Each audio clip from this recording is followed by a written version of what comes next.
we're back. Steve and D. We're back at it, round two. And All right. how you doing, D? Good, man. Very good. Very happy to be talking with you. I know we talk a lot, but always an honor to be on the pod, brother. Oh, absolutely. It's our pod, dude. It's our pod. Don't even trip, dog. You know what I'm saying? That's right. No, I love having you on. I love when we do this stuff. This is great. So I don't know. Where do you want to start?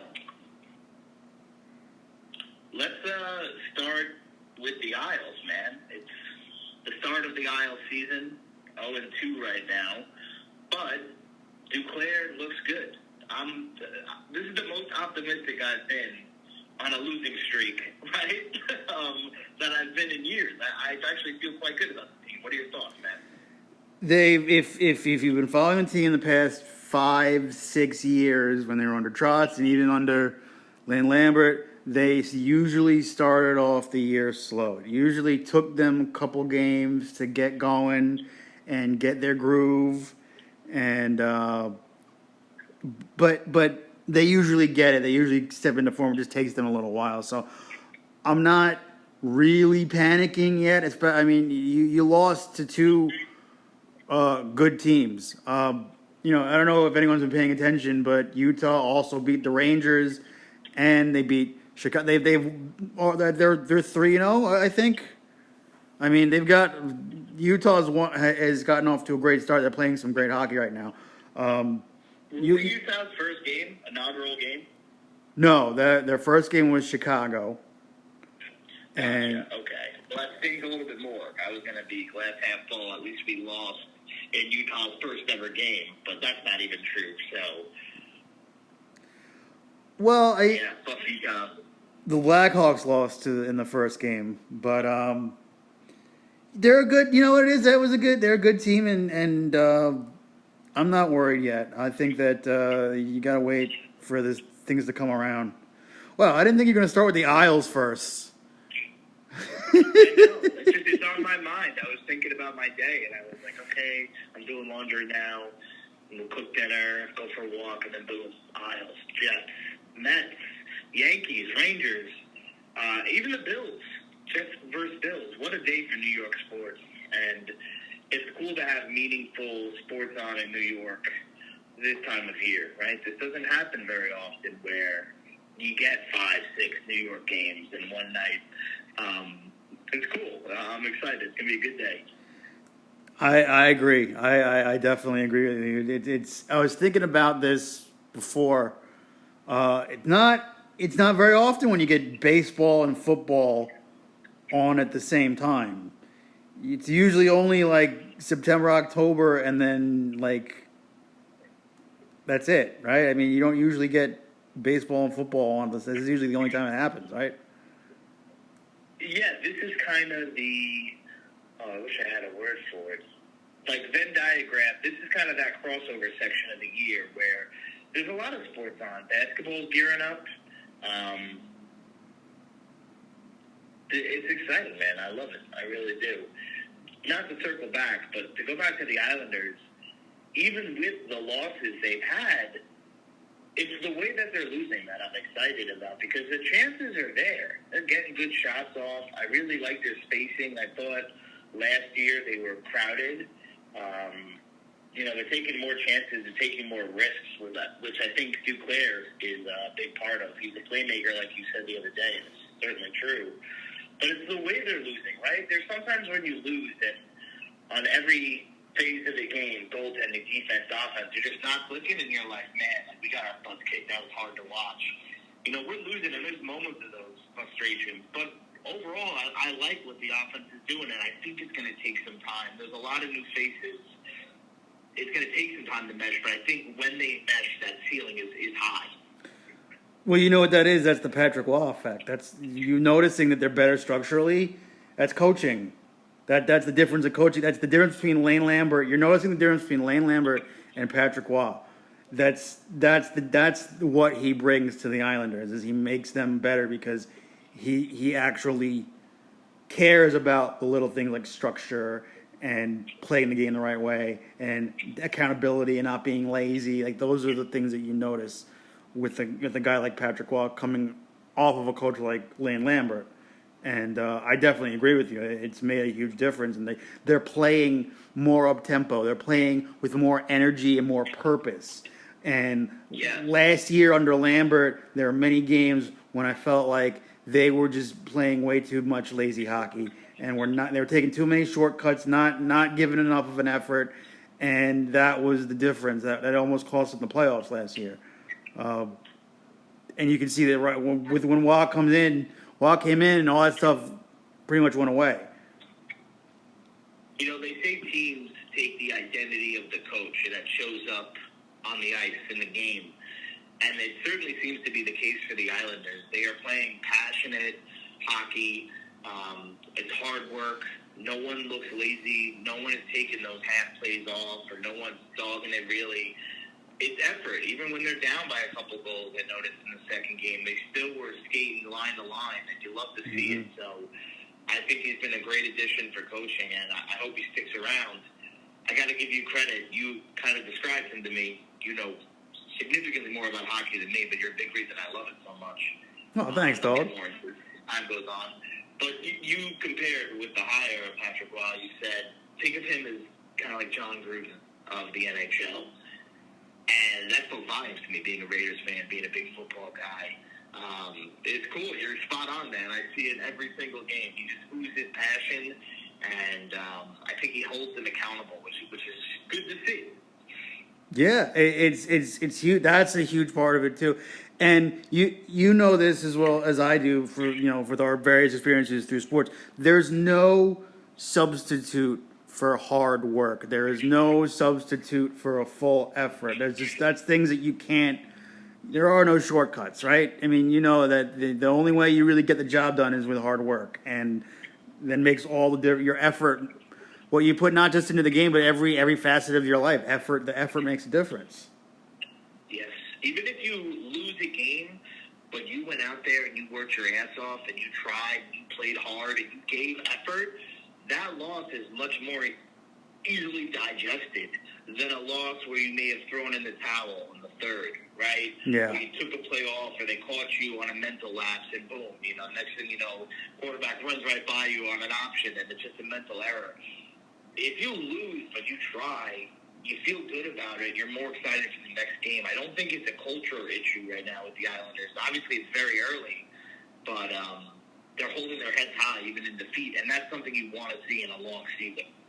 And Patrick Waugh took, out of that last game in Dallas, Patrick Waugh took a lot of positives away from that game. He had a lot of positives. And you know what? They did play well. It's not that they didn't play well. They did play well. They just didn't get the breaks that game. And I love that he was so positive in his assessment of the game when he was talking to the press afterward. How he said that we did a lot of good things. It's just we didn't go our way. And you just keep working and keep giving the effort again, and eventually things will turn around. And so I'm not worried. And if the coach is still being pretty optimistic about things, I think that the rest of the team and the fans can be optimistic too. It's a blessing and a curse. We're talking about New York sports. The New York sports media is such a short leash. And I feel like growing up watching New York sports, and let's be honest, they haven't really been good outside of the Yankees. And hearing WFAN, hearing ESPN New York, coaches in New York are on a much shorter leash than most of the country, if not all of it. Maybe parts of California, right? Maybe Texas football. But it is, I don't see panic, and I'm not looking for change in the offense. I think they got to just keep doing what they're doing, and it's going to land. There was a couple pipe shots. There was just some great plays by the goalie in Dallas and against Utah. I like the offense. They're getting open looks. The players believe in the plays they're executing, and it looks good. The potential is there. With time and repetition, more of those are going to land at a higher percentage. We're in these games, right? That overtime loss could be 2 points. Mm-hmm. We're going to be more competitive with Dallas down the stretch. I'm not worried. I'm not thinking panic. Yes, we're game 3 into it. Who is? But you'd be surprised. You can panic early. You can see flaws in fundamental, offensive schemes early, and that's not what I'm seeing. I think that they definitely There's definitely no reason to panic. I think that they're showing. And you know what else? That first line. You talk about that first line. I don't think they've had a first line this good in a very long time. The addition of Duclair, you're right, because it does make them much more electric. It makes them much more offensively potent. It makes them more of a threat. It gives them legitimate, not just a legitimate first line, a legitimate top three, really, legitimate top three lines, because there isn't anyone that's not really playing out of place, and you can slot in Maxim Sitlikov right on that second line too. You don't have to worry about moving guys around, and you're going to put Brock Nelson on the first line, and they've got a pretty good group of four lines right now the way things are. And Duclair, it makes such a difference. I mean, he's a playmaker. We talked about it the other night. He's a playmaker, and he gets things done offensively. And there's an ability there that is going to benefit him, and it's going to benefit Matthew Barzal and Bo Horvath. I think Barzal especially. I think so too. I think it's inspired hockey Duclair plays, and this isn't a knock on him; it's a nod. His play as a playmaker, as every playmaker, it's sweet and sour, but it's all about the percentage. It's sweet 85+% of the time, right? Mm-hmm. But with that playmaker hockey, when people take chances, when they take risks, it certainly can electrify an offense. But there's going to be moments where he's going to have a silly turnover, as he has. He's done in his career. It just comes with that style of play. But so far, so good. And I don't think we can fault him when those moments happen, as long as they're not huge spots, because it's part of that risk. I'm trying to make a play, and I think that's going to feed off Barzal. I think you said that perfectly, man. I can't wait to see them start lighting it up. When you're surrounded by players that want to win and put everything they have into it every day, and they're so driven, that becomes contagious. I mean, you know this. That becomes contagious. That type of an attitude is contagious, and it does start from top down, but it also starts within the room when you got enough guys that can be a leader and want to win and do whatever it takes to win. You bring in a guy like Anthony Duclair. The rest of the guys see the way he plays and the way he tries hard and the way that he goes, and they kind of feed off that. Like I think that we give Wah a lot of credit for inspiring these guys. Guys like Anthony Duclair are also very inspiring, and guys like Bo Horvath are inspiring in that room. And there's something to be said when you have a teammate that goes out there and busts his ass every play, every game, every shift. That you notice that, teammates notice that, and it rubs off on them. And you want to do better. You want to play harder too, because you know the guy next to you is going just as hard. He's going to go just as hard for you. You need to go hard for him too. And that's one of the biggest benefits of bringing in guys like Anthony Duclair. It's not just his ability; it's the intangibles. He's a pro. He's a pro, and we're hearing good things about him off the ice, which is good. And it's still early, and I can't wait to see that offense develop, and I think it's going to be a big, big part of it. We got to talk Sorokin. We kind of talked about it a little bit earlier, but, he's one of the young leaders. I can't wait for him to come back. How do you think he's going to look after the surgery? I think he's going to be fine. He just needs to recover.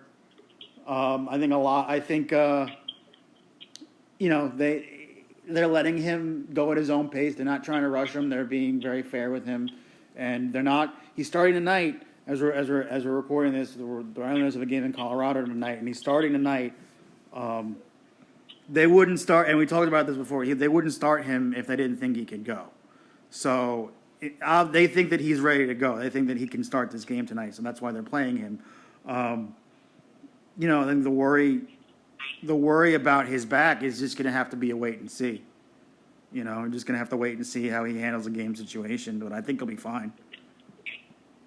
Varlamov has really been a luxury for this team with Sorokin.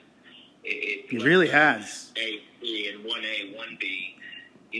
At this point in his career, I think it's safe for us to say that Varlamov will never be the best goalie in the NHL, right? Right here, right now. But he'll never be the worst. And I don't even think he'll be bottom third worst.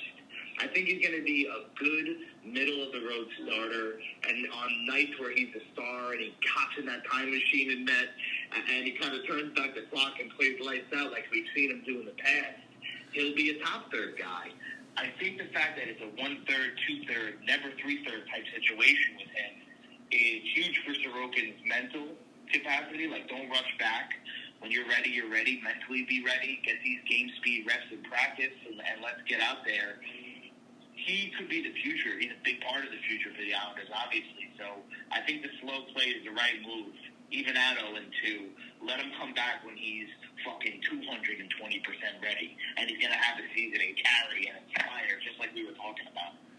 I mean, having a guy like Varlamov being the backup is definitely a positive. It's definitely an asset because, like you mentioned, he's a stopgap. If Sorokin's not doing great, or he's playing injured, or he's hurt, or whatever, like what happened last year. I mean, Varlamov got them into the playoffs last year. It wasn't Sorokin.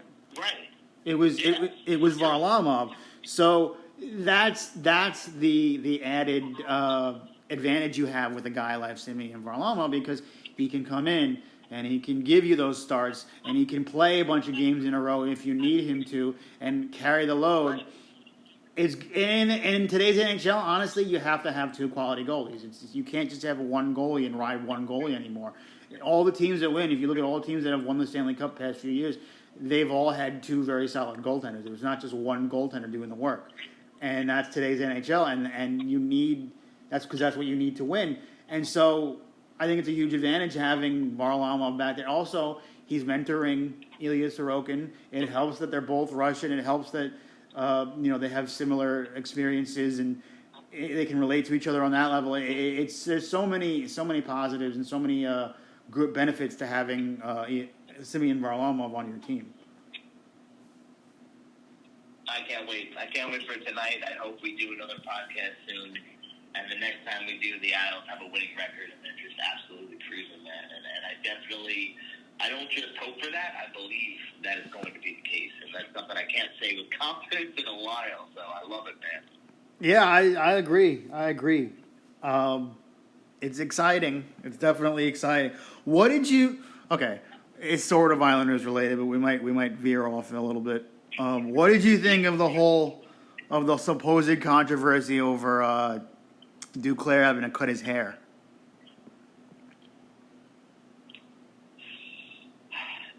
It reminds me of the Yankees, right? Yankees, I believe, no beards, right? I don't know if they allow mustaches, but clean shaven, right? No long hair. I understand the points of those traditions. You know, you work an important job, you wear a suit to work. Why would you show up in shorts? But at the same time, some of those things are dated, and it's really a tall ask. And I know it's based on tradition. I know it's based on, he thinks it is for the benefit of the team. But when the team isn't performing as well as they would like to, listen, I believe in the Islanders, but we're on home ice. We talk about them. We hear about them so often. I think if you asked around the league, no one would say that the Islanders are bona fide Stanley Cup contenders, right? We'd probably get some pushback on that. So not being as good as a team and asking someone to alter their appearance, it's a big ask, and I don't think it was worth it. Risk reward. How much better is it going to play with shorter hair? Everyone's uniform. Everyone's showing, quote-unquote professionally dressed versus he's going to be pissed off right off the bat. And management, are you serious? What's going on? So I wish they would have been like, it's okay, don't sweat it. It's a changing culture, I think they should ease up on those things. I don't know. That's just me, though. I'm open to what you have to say, brother. That's interesting. That's interesting because you don't believe in the benefits of it creates, you're trying to create good habits and you're trying to create a mindset. You don't buy into any of that. It depends on the workforce. In places where it's mandatory, right? And I'm talking about limited facial hair length and limited hair length and hygiene. I'm talking hospitals, I'm talking restaurants, I'm talking hospitality. I can understand that safety dictating appearance, right? But when it comes to hockey, let the man have his hair. I don't know. The Islanders aren't a historic winning. They are historic, don't get me wrong. but it's dated, right? They haven't had a winning culture in a long time. So maybe those traditions aren't as useful and effective as they once thought to be. It's clearly not working now. Let the guy have his hair. It's his life. It's his hair. I don't think it's essential for his safety. So, yeah, I don't. I'm out on that. That's interesting because that's a Lou thing. That's Lou you talk about that's Lou Lamoriello. That's his policy, and he believes it works. He wasn't upset about it. Duclair was not. He did it. He was willing to do it. He was willing to. He signed as a free agent. He was willing to come here. He knew what the deal was when he signed here. He was willing to do it, but you know, I mean, a lot of people don't agree with the way that Lou conducts things. It's just interesting to get people's takes on some of Lou's management styles, some of his policies, But I feel like Trump right now. It's like loser Lou, loser. Guy's not even winning. Loser Lou. I don't know. I don't think it's not working. That may be his tradition, but if tradition doesn't correlate with success, maybe consider changing the tradition. Do I think him keeping his hair is going to he didn't cut his hair. He's way better. That's an extra 10 goals. Of course not. But you got to change with the times or you're just going to get washed up, You're just going to get crushed by the wave of change if you don't adapt, and it's sink or swim. Okay, so now how about this? What do you think of the people who said that him cutting his hair was cultural appropriation? No, that's too far the other way, right? We love to do these days. It's either it's cultural appropriation or it's tradition, and it's like, well, no, it's not. It's an ask he asked everyone of every culture to appear to have these appearance standards that are set by the team. It has nothing to do with a dislike of his culture or anyone else's culture. But, yeah, I don't think it's culture appropriation. I do not. No, that's too far in the other direction. But I also think a job asking you to alter your appearance that isn't beneficial for safety or, I think that's a big ask. And your employer shouldn't be able to dictate your appearance unless safety is involved in health and codes. Well, then you say that, and then you have people asking employees to take COVID tests and get COVID shots, and that whole stuff. Remember, we were dealing with all that stuff too. And then it's interesting how this stuff comes up. And I thought honestly, I thought all that controversy with Duclair and his hair was very overblown. Like I mentioned, the guy wanted to come here. He knew what the deal was. And he was willing to do it. So I don't know why, if he's not making a big deal of it, I don't know why anybody else is making a big deal out of it. Yeah, I didn't know he didn't make a big deal of it, to be honest. When you brought it up and you said controversy, I assumed that he was upset, and that's where the controversy stems from. But no, other people were upset. Well, leave it to other people to be upset on his behalf when he's not upset. I think it's a no story. It's just, hey, it's their tradition. Yeah, I followed it. That's fine. But if he was unhappy about it, I wouldn't blame him. But I'm either way, brother. I didn't know he was upset. That's interesting to know. Cool. Yeah, I mean, it is what it is, right? What are you gonna do? It's like also with these people, you're not playing. No one's asking you to cut your hair. What do you? I don't know. It's just. Yeah, Lou, you don't even have hair, pal. No, I mean the people who are calling out Duclair. It's like no one's asking you to cut your hair. Look, when I worked in restaurants and I was a line cook, and they're like, "Hey, your beard's really long. You either got to wear a beard net or just trim it up, and then you don't have to wear the beard net." That made sense to me, right? I understood the purpose behind it. In my office job now, if someone's like, "Hey, Bill, your beard's getting a little long, trim it," I'd be like, "Fuck yourself. What are you, nuts? That you can't tell me. That's insane." Well, you also work from home too, right? Yeah, but even when I was commuting in the office before COVID, there was no restrictions on hair length, beard length. You know what I mean? Yeah. Yeah, no, I feel you. I'm going to throw you a curveball, Steve. Okay. So let's start off with a little name game association, and then we'll pivot to my question for you, all right? Okay. So I'm going to throw out 2 words, and just the first couple things that come to your mind, rattle them off, okay? All right. Got it. Football foods. Go. Nachos, onion rings, potato, buffalo bites, those buffalo bite things, pigs in a blanket, chips, salsa, Cool. Like, you hit the big ones. You got the wings. I love onion rings. That's a nice touch. I like that. What are some hockey foods? Ooh, okay. So you're definitely going poutine. I was thinking poutine. Cool. All right. Awesome. You're definitely going poutine. Although rink fries are also a pretty standard hockey food. And then a lot of the same stuff is like football food too, honestly. And then there's like pretzels and stuff, and just sports foods, things that go good with beer. yeah. I imagine that's where this comes from, right? Yeah, absolutely. Poutine's a great answer. Now you've been to Canada a few times, right? Yeah, I have. What's the best poutine you've had, brother? Was at Gretzky's. Okay, Gretzky's what? Steakhouse? Gretzky's had a restaurant in downtown Toronto. It's no longer there. They closed it and put condos there. But it was some of the best food I've ever had at a theme. I've been there a few times. It was some of the best food I've ever had at a theme restaurant. Everything was top notch. Everything was good. The ice cream sundae was huge. Gave me a 6-scoop ice cream sundae, and it was delicious.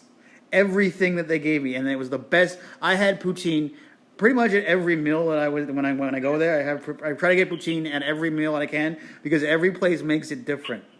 No place in Canada makes poutine exactly the same. So everyone has their own spin. They put their own ingredients in. They put their own spin on it. And for whatever reason, Gretzky's had the best poutine out of all the places we went to.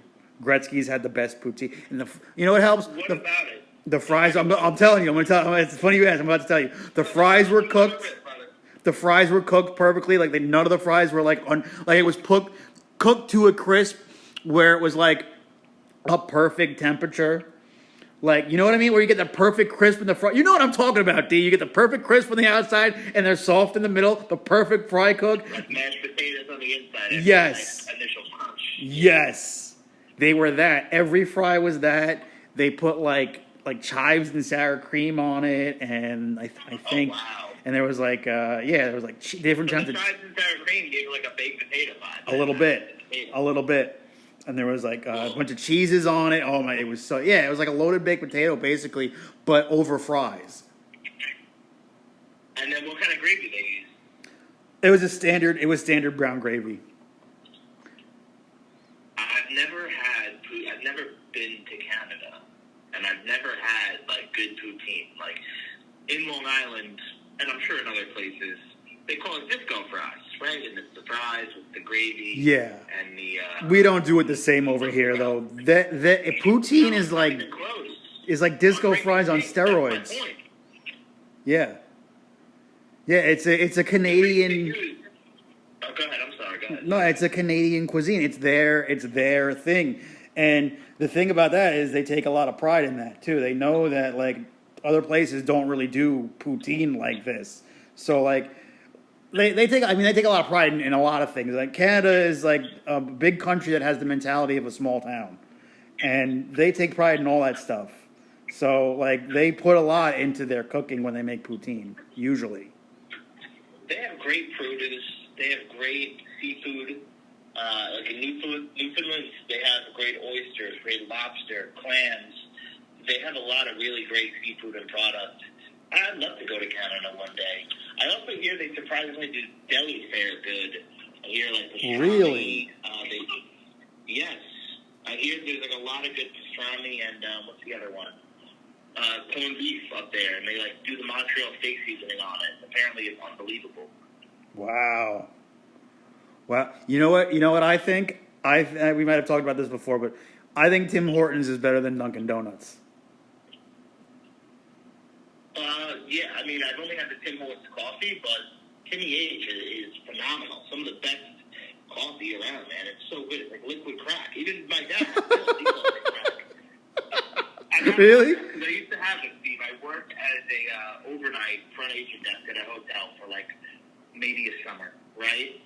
And my shift was dumb early, and there was like a gas station that had a Tim Hortons, and I would have coffee at home. I'd make a curry cup. I'd stop at Dunkin', whatever, Starbucks.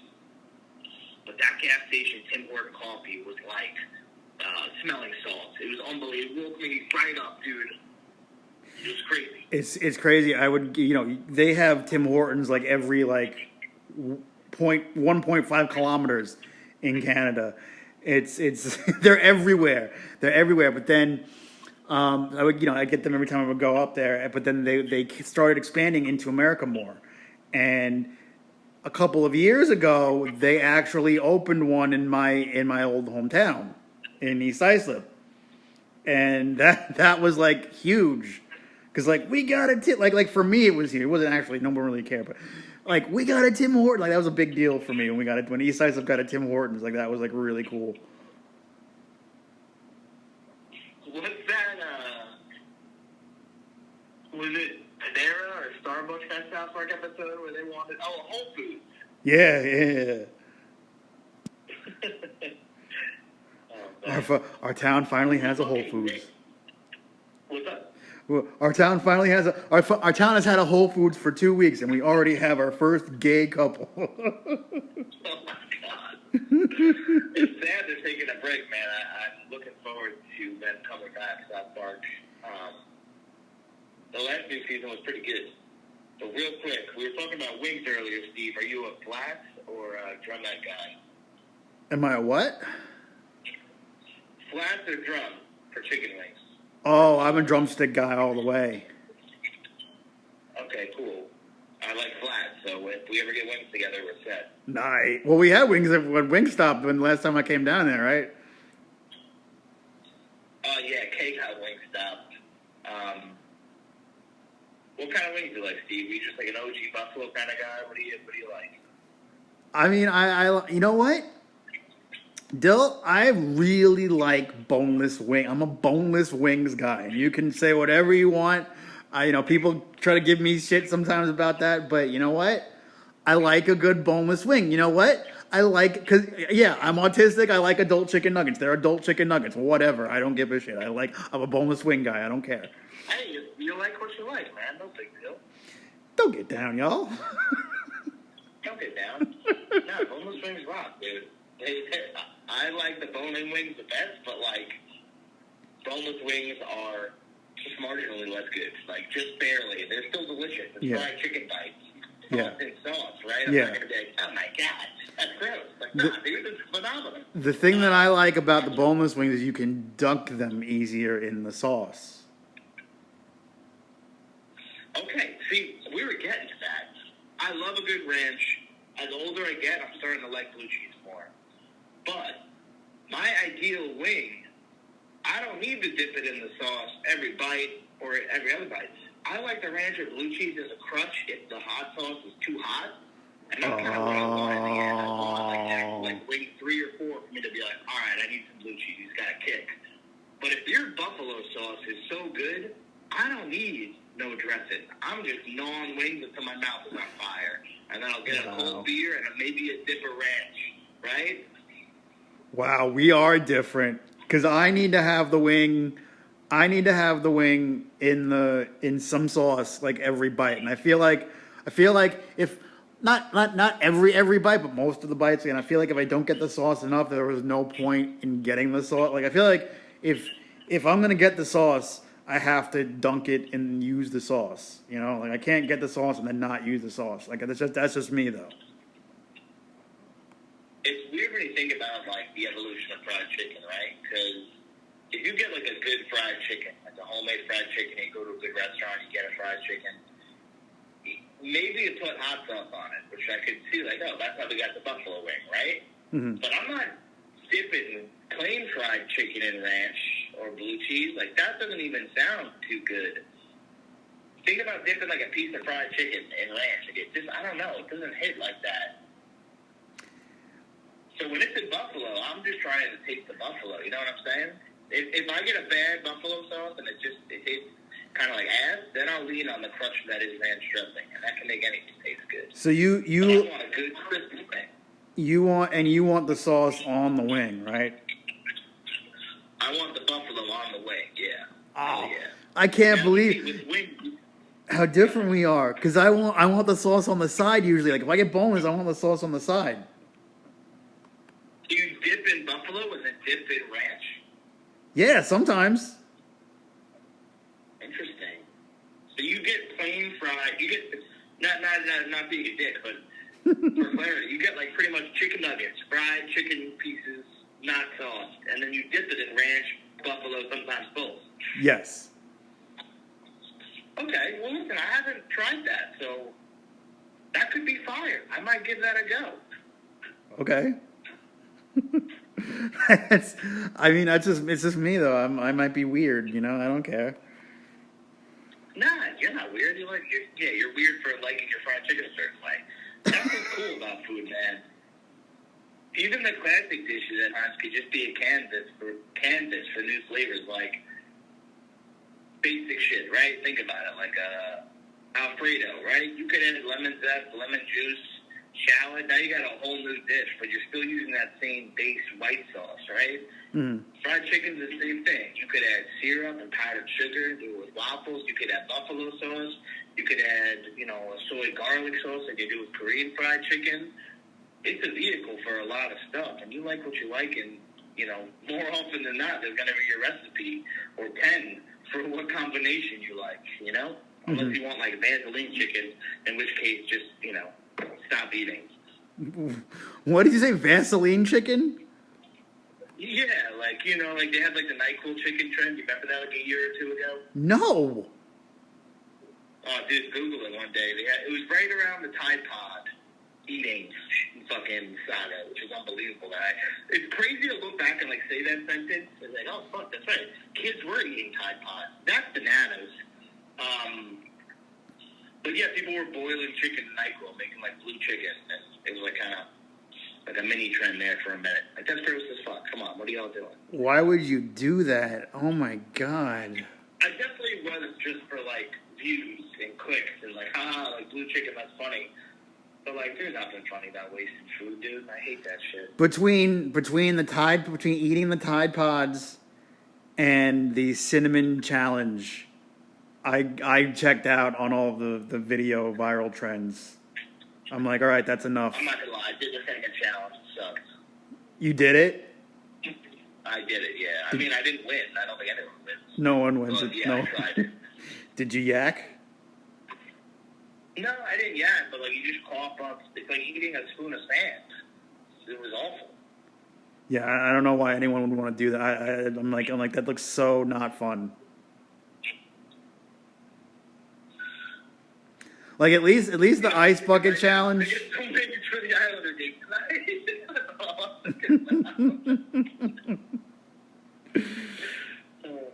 Like at least the ice bucket challenge was like for something. Like I don't think the cinnamon challenge did anything. What challenge? The ice bucket challenge. Because at least they were doing stuff for ALS and stuff. Like. Did you just say the Ice Spice challenge? The like ice. The Ice Spice? No, oh my God, no, the ice bucket the ice bucket challenge. Oh, the ALS Ice Bucket challenge. Yeah, there you go. I really thought you said the Ice Spice challenge, and I was like, what is that? Like eating Little Debbie's? What does that mean? I think that the Ice Spice challenge is when you have to do your best to look like Ronald McDonald. Oh boy, well, I'll get my rubber nose to get right on that. She looks like Ronald McDonald. I never saw that. I never thought. I would never guess in a million years that someone would think that it would be cool to look like Ronald McDonald. Do you remember the McDonald's cartoon? They have like tapes, VHS tapes. No. We've definitely watched them like together. You probably had them at your house. So I don't think we had them. I don't think we had those videos. I still watch them. No, I don't.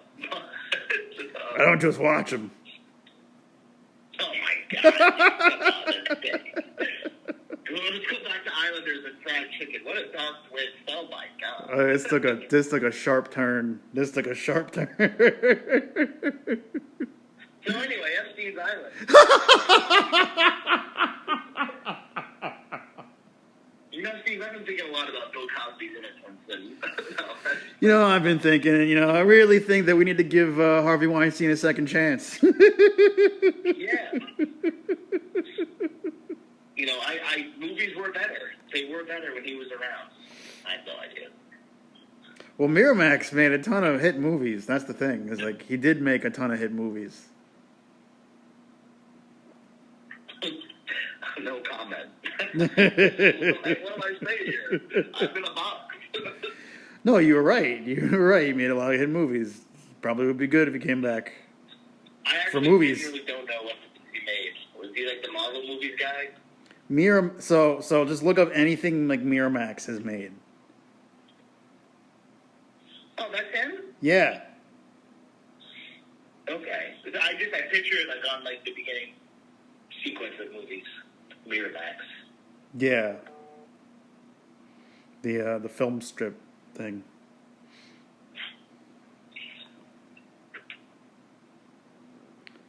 But what? We talked about this the other day. I don't remember your answer though. What's the last movie you saw in theaters? It was Dune. It was Dune 1. Just Dune. Not even Dune 2. Just Dune 1. Have you seen the second Dune? No. No desire to. Yeah. I didn't read the books. It didn't really look appealing to me. Yeah. When you go to the movies, are you a popcorn, candy, or both kind of guy, or nothing? Oh no! I gotta have popcorn, and maybe some candy. I can't imagine like. For the candy and the popcorn. I can't imagine like I'm the type of guy where I can't imagine going to a movie without having like a bucket of like when we go. We get a bucket of. You have to get the bucket. You can't just get like a little package. You have to get a bucket. And are you a fake butter guy? No, not anymore. It's gross. I love it, man. In like a sick sort of way. When I'm putting that fake butter on, it's like I don't know. I look around like I'm embarrassed. I'm ashamed of myself. Come out, quick butter. I don't want anyone to see me use this thing. I'm ashamed to use it, dude. It's like I'm doing something awful, and really, I'm just putting butter on popcorn. But yeah, people give you the side eye, like, look at this fucking guy. I mean, I like to taste the corn. On popcorn. Like I want to taste the corn when I eat popcorn. Like when I get like butter, when you get butter on the popcorn, all you taste is the butter.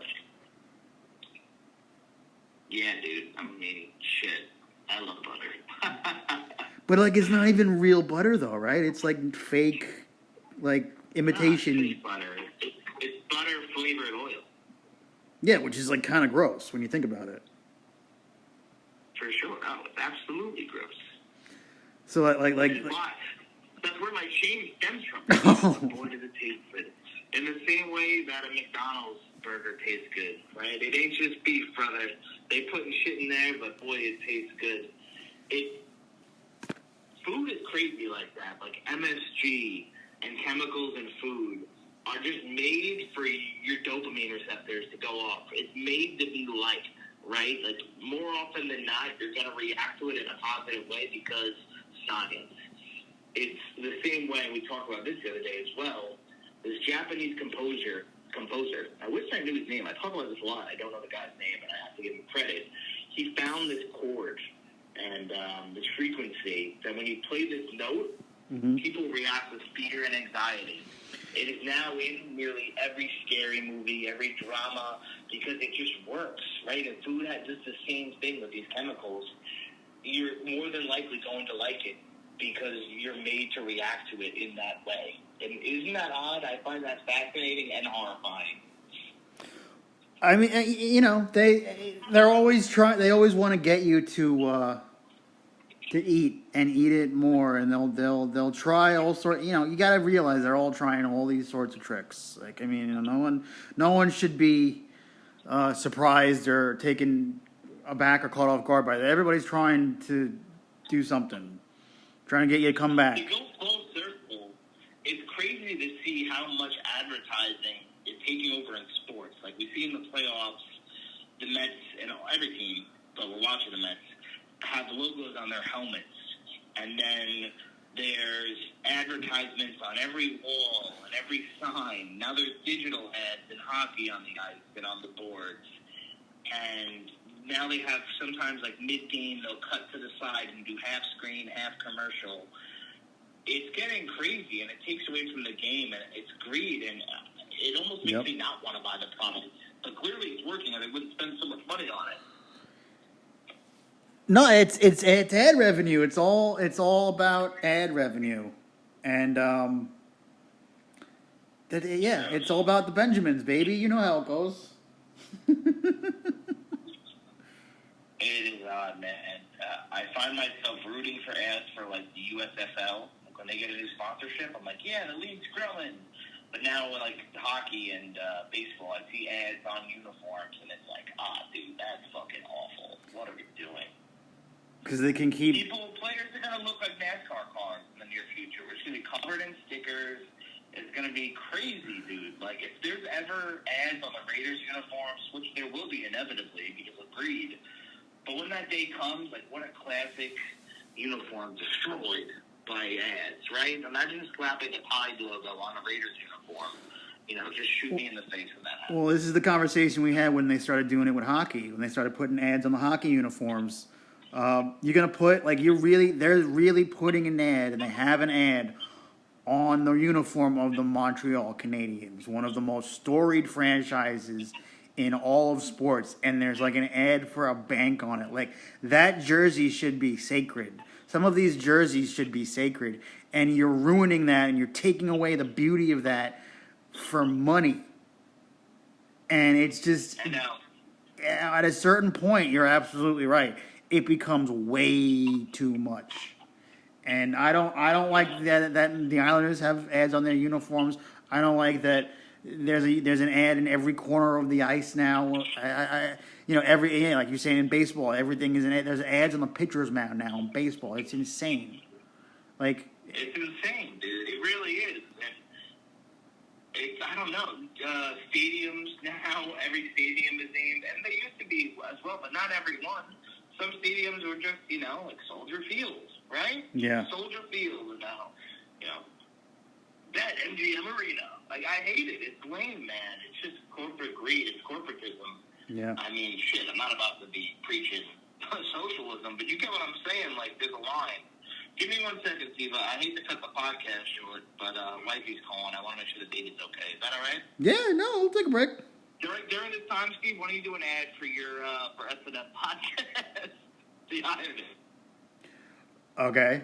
Well, actually, you can check out the S&M podcast. Me and Mike Larkin do it. That's the main show. We are available on StreamYard, SoundCloud, Stitcher, pretty much wherever you find your podcasts. And check us out. Subscribe. We're also on YouTube, by the way. YouTube S&M Show Podcast Clips is one channel on YouTube, and then I actually got to tell him to rebrand the other YouTube. Yeah, whatever. But yeah, S&M Show, and there's a website too. Can't remember it right now. Yeah, thank God, because I can't remember the website for our podcast, so it's a good thing you came. I hope that ad read went great. I love advertising. I might have to play that for you afterward.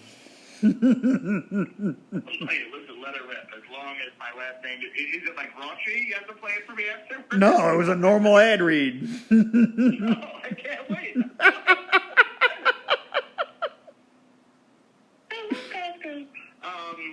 We're Costco guys. We love to eat the whole chicken bake when we walk down the aisle.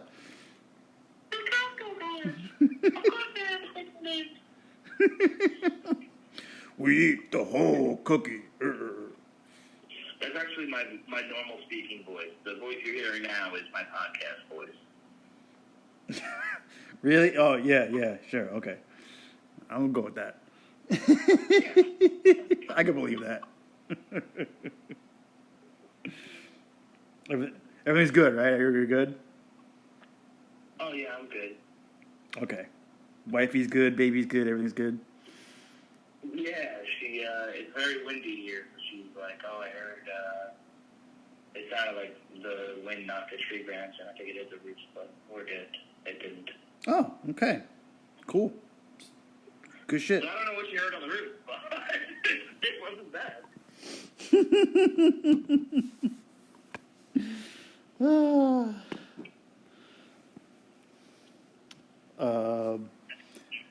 Did you, yeah, there's really nothing, we can't really talk about Diddy or anything like that because nothing has really happened.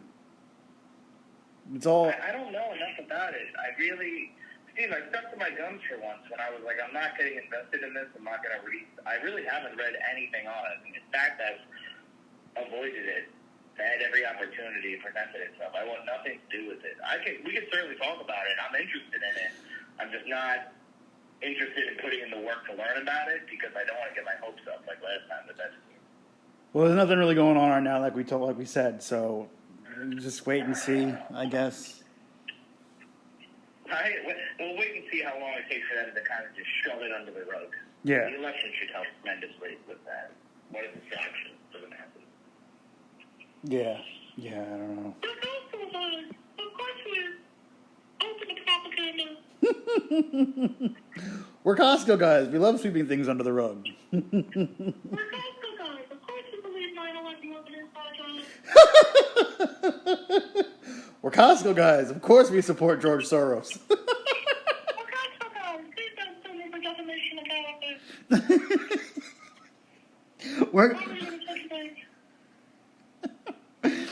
We're Costco guys. Of course we get paid to go to protests. Yeah, right. This protest is sponsored by Costco. Costco is the one who is organizing all these student protests at all these universities. It's Costco is I'm going paying. to write in Costco for the presidential election. I'm just going to write in Costco and see what happens. If enough of us do it, damn it, we could have $1.50 hot dogs and sodas. That would really kick the economy in gear. You would want the whole country to be like a warehouse? Oh, yeah, for sure. Really? Alaska could be the freezer section, the meat department, right? Oh, you're thinking like actually making the United States into a giant Costco?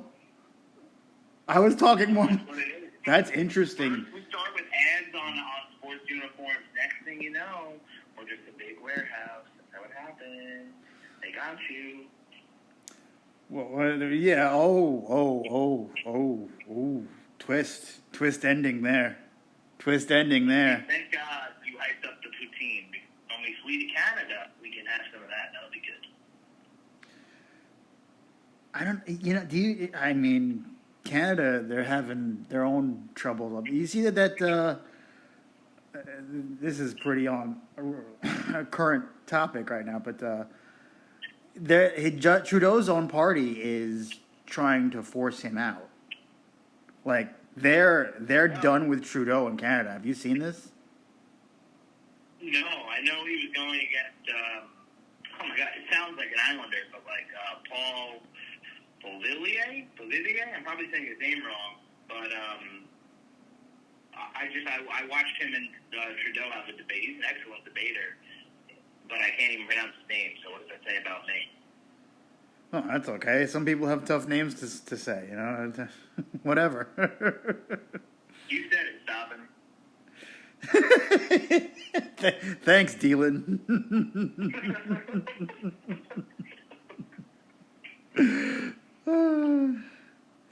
But yeah, no, his his own party is like trying to like force him out now. Like it's like a coup almost. Well, don't send him here. I don't think they're gonna send him here. I think they're just gonna get. No, yeah. We voted. You're being deported to America. I mean, he'd walk right in. It's not like we can stop him from coming. He could just walk right in. We're Costco guys. Of course we support our deporters. We're Costco guys. Of course we ship immigrants by the crateful.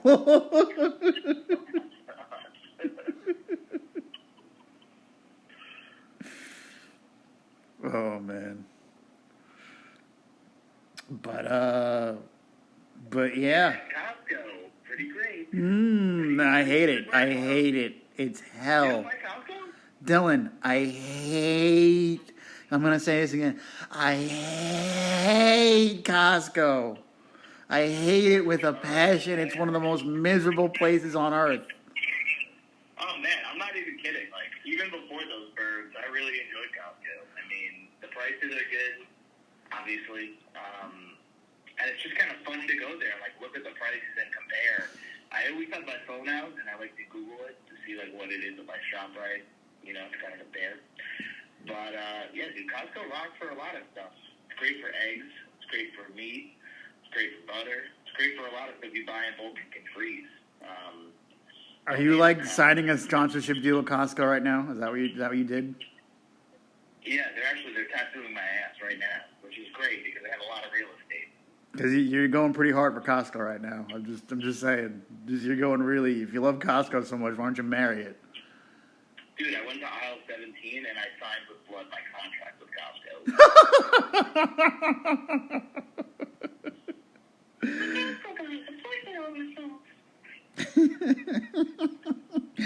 We're Costco guys. We pay for everything in blood. Oh my god.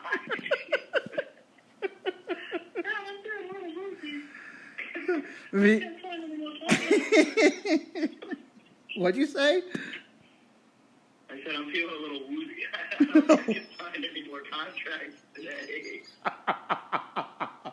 Here, have some Costco brand iced tea, Kirkland brand iced tea. You'll feel better. I need to look sugar up by Kirkland. Kirkland glucose tablets to shut up.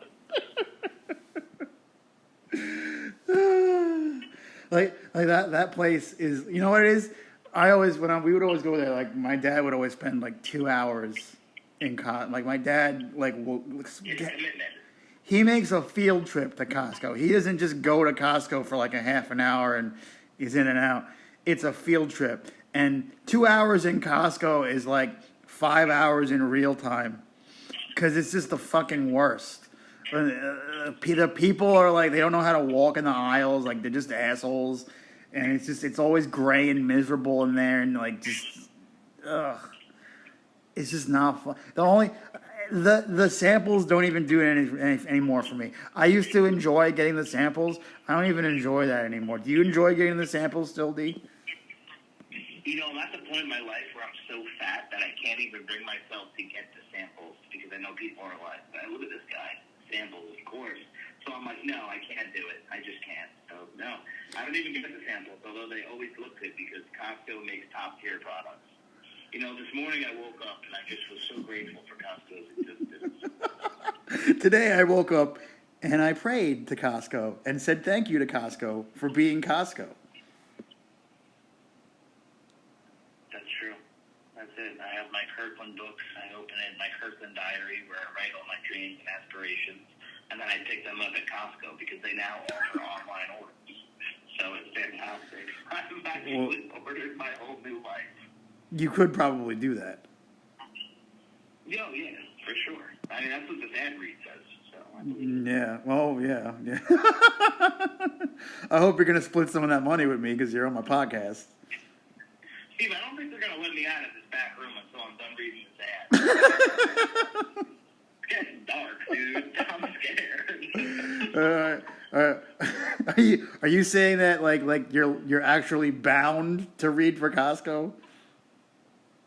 Oh yeah, I mean I'm literally chained to a bench in Costco right now. This bench is sturdy. You know why? Because it's made with top tier American quality steel. Okay, Costco only makes good benches. It can support you. It can support your future at Costco.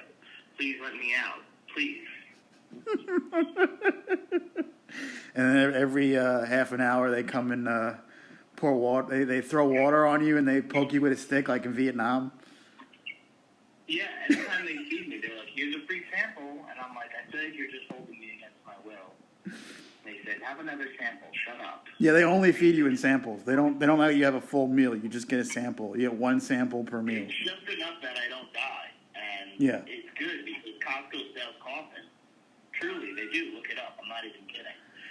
Just like Kiss. Costco is the new Kiss. Costco's the new Kiss? Kiss. The band? Yeah. Because they get Gene Simmons. We were talking about this the other day, actually. Gene Simmons puts Kiss's name on everything. There is not one single thing that Gene Simmons will not put the Kiss logo on, and he literally made a Kiss coffin. Oh. He made a few. Someone got buried in it too. Actually, a musician got buried. I think it was Dimebag Darrell or something like that. Actually, got buried in a Kiss coffin. Dimebag Darrell from Pantera was a Kiss guy? He might have been. I might be getting that wrong though. Some musician. I forget who it was. I don't remember who it was exactly, but some musician got buried in a Kiss coffin, and Gene Simmons only made like a couple of them. He didn't make a ton of them, but yeah, someone is buried in a Kiss coffin right now. Interesting. Are you thinking of getting one? No. Fuck it. Because you have to use your Costco coffin, right? That's right. There's only one coffin.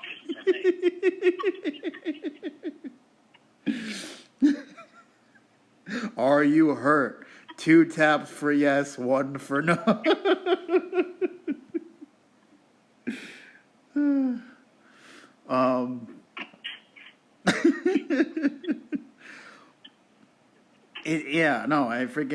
don't know. I got so over Costco. Costco was just so, it's just not fun. It crushed my soul after a while. I was telling Al the other day, she loves to go to Trader Joe's, right? And Jackie does too. Trader Joe's is a goddamn snack store. They don't have it's a what? enough shit to fill a grocery order. It's just a store for snacks. That's it. It's a big snack store. It's like you can get milk and eggs there, but they're not much cheaper, which is like the appeal of Trader Joe's. We make everything, we have, they cut out the middlemen, so they give you good prices, but they don't sell, you can't really get good steaks at Trader Joe's, and when you do get steaks at Trader Joe's, they're wow, and not that good. You go to a butcher, pay less, and get a better steak, so Trader Joe's is just a snack store. You know what I think it is? But who gives a fuck? You know what I think it is? It's because it's mostly, you tell me if you agree with this or not, okay? It's because it's mostly, chicks usually go to Trader Joe's more than guys do.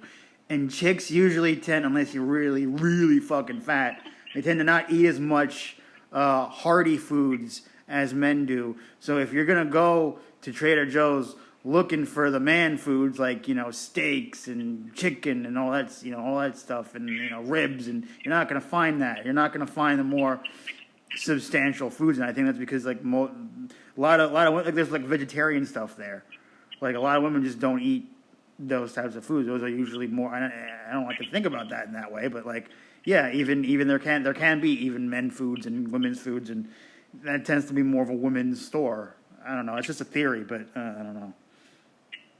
Yeah, I resent and reject all of that sexist rhetoric that you just spewed. Oh, okay, Mr. Costco over there. We're Costco guys. We respect all the 32 genders.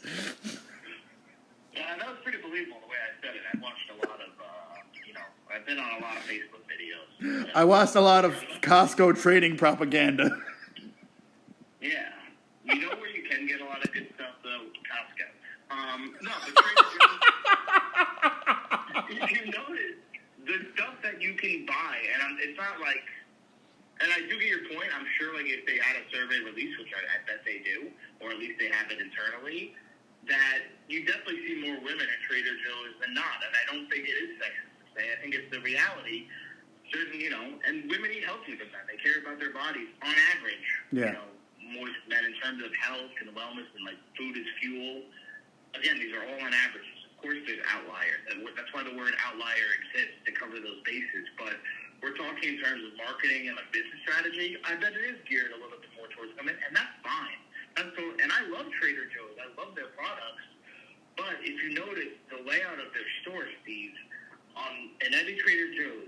ones in Virginia down here, I've been to a couple. The ones in Long Island, I've been to a Trader Joe's in New York City. And they all follow a very similar philosophy, which I think is the point of the store.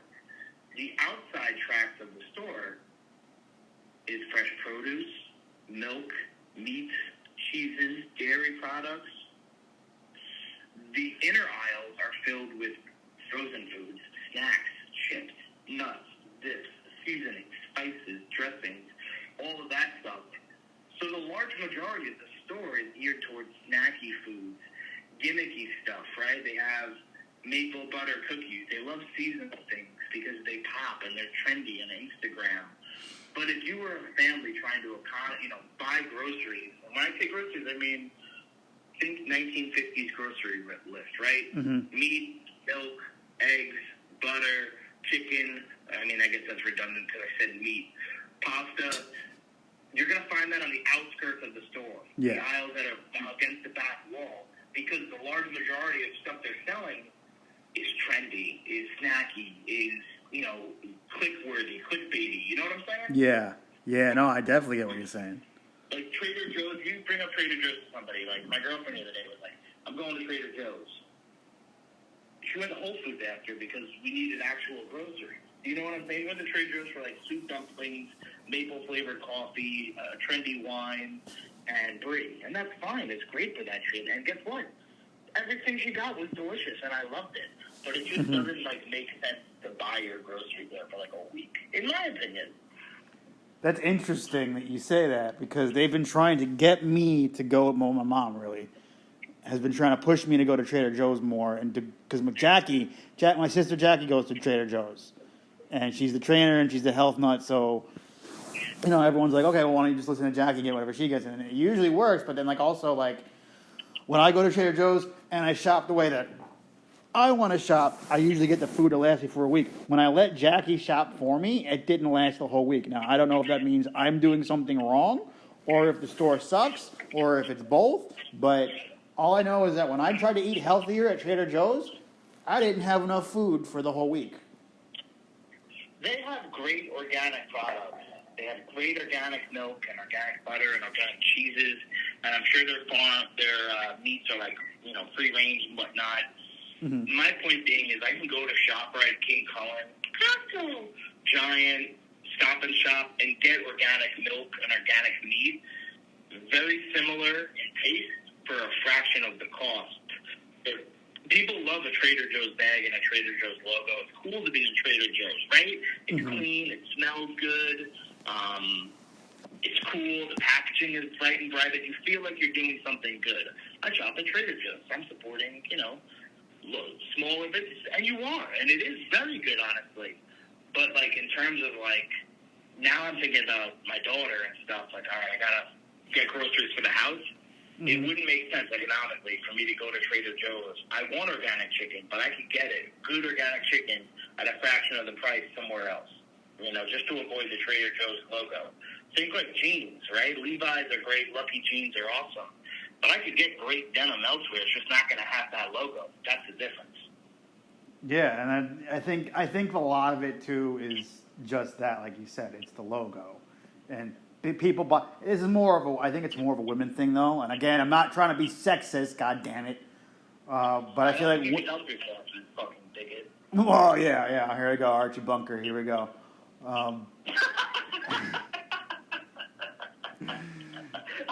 Yeah. Damn it, Edith. No. But I do feel like women tend to buy things because they want other women to see them with them. That's the big appeal, I think, to Starbucks for a lot of women tend to go to, especially white women, love Starbucks. Love Starbucks. And all these women will go to Starbucks and buy they'll pay $10 for a coffee that's loaded with sugar and whipped cream and all this crap. It's basically a dessert in a cup. And they'll pay $10, $15 for it just so they can have the Starbucks cup that has the Starbucks logo on it so that everyone else can see, I drink at Starbucks. I get my coffee at Starbucks. Look how hip and trendy I am. I think it's marketing. There's stuff that guys buy, like Carhartt, I see I see hardworking men wear Carhartt. I wear Carhartt. I sit on my couch. I'm not doing anything. I wear it because of the branding. It's better than me just wearing a Fruit of the Loom shirt. You think Starbucks was on Sex and the City very early. Kardashian, Lindsay Lohan, the Hiltons are drinking at Starbucks. It's just great marketing. And, yeah, I don't know. They do a wonderful job. I'm very lame, but, like, a cup of Starbucks black coffee is very good. It's really, honestly, a pretty good cup of coffee. It's got a lot of flavor. I don't like the pumps and shit. Yeah. Yes, I do. Yes, I do. I love the specialty flavors. They're just really bad for you. I gotta limit. Like, I eat enough calories where it's like I can't be drinking. 10,000 calorie white chocolate mocha, eggnog cappuccino. That's not even a real thing, but it fucking could be. No, I feel you. Do you know? You probably do know about this, so I'm not telling you anything you don't know. But in case you don't, do you know that Diet Coke, Coke Zero is basically just Diet Coke in another package, right? Yeah. Because men were not buying Diet Coke because they felt that it was a women's drink and didn't want to be seen with a women's drink. But they still wanted that money from. They want money for Diet Coke from guys too. You're only getting half the population that's buying it, so or you're. Didn't Dr. Pepper do Dr. Pepper 10? That was like they literally were like the Diet Dr. Pepper for men, and it didn't work. And it's like, how fucking stupid do you think we are? Do you remember those commercials? A couple years Don't ago? don't actually answer that question though. No, I don't remember that. Look it up on YouTube. I'm not even kidding. And like, they were very tongue-in-cheek about it. Like, this drink's for men. Like, clearly it was just another diet beverage. But at the same time, they tried to pull the wool over your eyes. Like, ha ha ha. Yeah, like, I would never be too fragile about this as a man. But I do love Dr. Pepper. I'll buy it. So, marketing's crazy. I mean, they try to do every angle until one of the angles hits. And then I feel like they don't really ask questions on why it hits. They're just like, fuck it, run with it. Well, how's the test script looking? Run it. It's working. They're buying it. It's crazy. Well, like, that's the crazy thing though. Is like it's the same exact thing as Diet Coke. Like, it's the same exact thing. What? It's not though. It's not? Steve, it's not. We're gonna sit down. Next time we hang out, we'll do it live. We do it live on the podcast. I think it could be entertaining. Maybe we'll have a visual for it too. I'll sit down blindfolded and conduct it. You'll sit down blindfolded and conduct it. Maybe we'll have Kay do it, and Al, Ryan, whoever, Jackie, Alexa. The more people, the better, because we can do like a real experiment. Mm-hmm. Regular Coke, Diet Coke, Coke Zero. Cup A, Cup B, Cup C. We'll mix them up for people. Blindfolded, take a sip. What do you think it is? Diet Coke tastes very different from Coke Zero, in my opinion. I can't wait to put that to the test, because I'm really confident I could nail it. That's interesting. That's very, very interesting. What's the difference? Diet Coke tastes like Coke Zero to me tastes like a diet soda that's really trying to imitate Coke. It's very close to Coke. Diet Coke tastes like a different drink than Coca-Cola to me. It's like its own flavor of drink. But like, what makes it different though? Like, from Diet Coke? I don't know. Maybe it's the sugar they use. Maybe they add more, like, sarsaparilla, nutmeg, whatever the fuck they use in Coke. Like, it's just a different recipe. But I'm positive they're not just bottling Diet Coke and putting a different label on it. Because I heard that. I heard someone say that. Like, I guess it's not true, but like, did hear someone say that they basically took Diet Coke and put it in a new package. We'll put this to the test next time I'm up. I hate to cut this short and abrupt, but I kind of have to go at the moment. And I will see you later, brother. It's been real. All right, dog. Sounds good. I had fun. Peace. Peace. Peace.